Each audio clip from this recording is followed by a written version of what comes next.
Samantala, arestado ang misis ng itinuturong utak ng Aman Investment Scam na si Manuel Amalillo. Pero hindi naging madali ang pagtuntun sa kanya dahil bukod sa pagpapalit ng pangalan, magparetoke rin siya ng mukha. Saksi si GMA News Stringer Romel Ramos.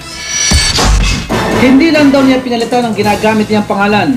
Ang misis ng itinuturong utak sa bilyong pisong Aman Future Scam na si Manuel Amalillo, pati mukha, binago rin sa pamamagitan ng pagpaparetoke.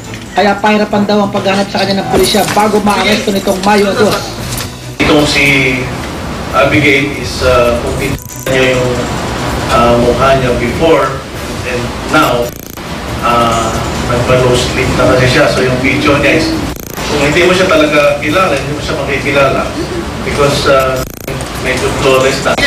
Ma'am, nagpanito ko ba talaga kayo? Walang tugon sa tanong si Abigail Pendulas na isa rin sa mga kinasuhan ng syndicated estafa dahil sa scam at isang taon ding nagtago sa batas. Sisiga pa rin namin siyang hinga ng pahayag kung nakalabas ba siya ng bansa matapos pumutok ang scam gaya ng mapapansin sa mga tatak sa kanyang passport.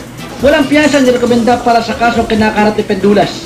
Habang ang asawang mastermind umano na si Amalillo, January 2013 pa nakakulong sa Malaysia kung saan siya nagtago pero dahil lang sa paggamit ng peking pasaporte.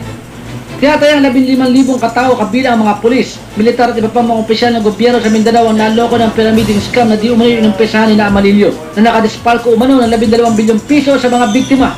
Ako si Romel Ramos, ang inyong saksi!